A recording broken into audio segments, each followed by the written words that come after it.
I was out in East Tennessee. I was at Blackberry Farm, which is a ways away from here, doing a gig a couple nights ago, and my wife was packing up the kids to take them out to Nashville to wait for me to get back there, but my oldest daughter saw the tour bus pull up, and that was all over. And she was like, "Mama, can I get on the bus?" And I was like, "Absolutely."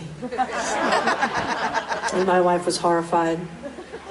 She's British. She's like, "She's going to come back exhausted and malnourished. I know what you do out there." And she's right. Actually, worse than that. We went down to the gas station today. We got a fishing license. Went out to the reservoir and tried to catch some catfish all day, but all we got was like a really bad splinter, which required splinter surgery by Mama, which is horrible to her, and a cut on her back from a chain link fence, a bonked head, and a bluegill about this big. But that's life when you're fishing with a 5-year-old. Yeah, man, I'm so happy she's here. I love her so much, and I love to take the opportunity to talk about my family any chance I get, even in a great state like this one, just to remind everybody how happy we are and that we have a right to live and exist in this country like anybody else.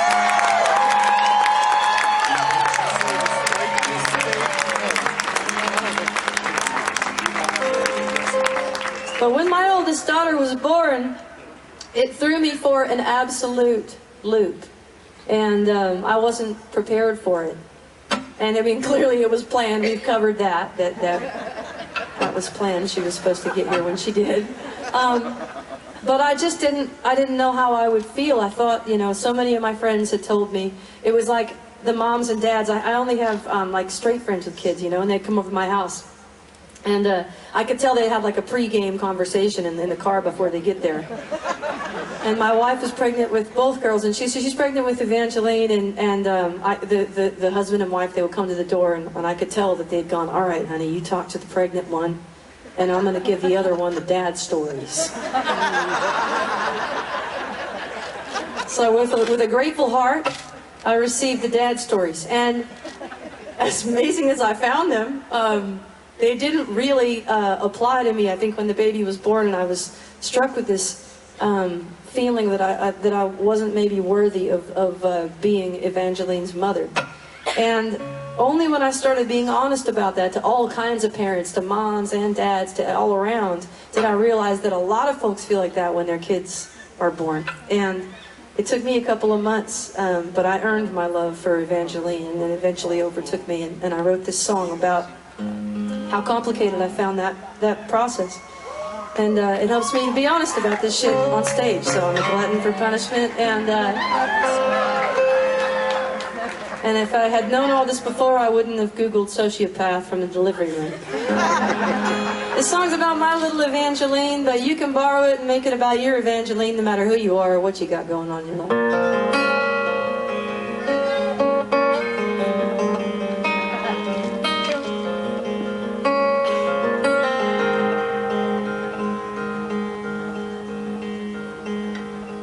Welcome to the end of being alone inside your mind.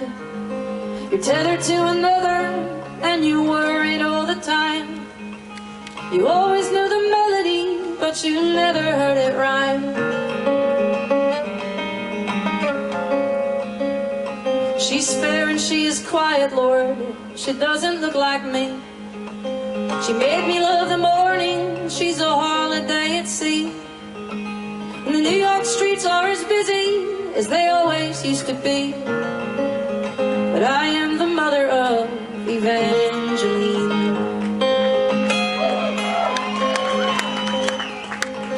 The first things that she took from me were selfishness and sleep. She broke 1,000 heirlooms I was never meant to keep. She filled my life with color, canceled plans and trashed my car. But none of that was ever who we are. Outside of my windows are the mountains and the snow. I'll hold you while you're sleeping, and I wish that I could go. All my rowdy friends are out, accomplishing their dreams.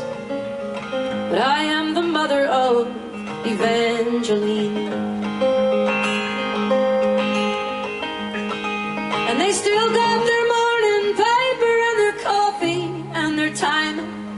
And they still enjoy their evenings with the skeptics and the wine.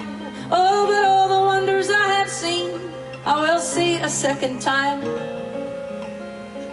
from inside of the ages through your eyes. And you are not some accident where no one thought it through. The world that stood against us made us made to fight for you. And when we chose your name, we knew that you'd fight the power too. You're nothing short of magical and beautiful to me. Oh, I'll never hit the big time without you.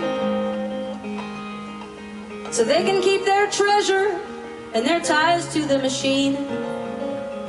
'Cause I am the mother of Evangeline.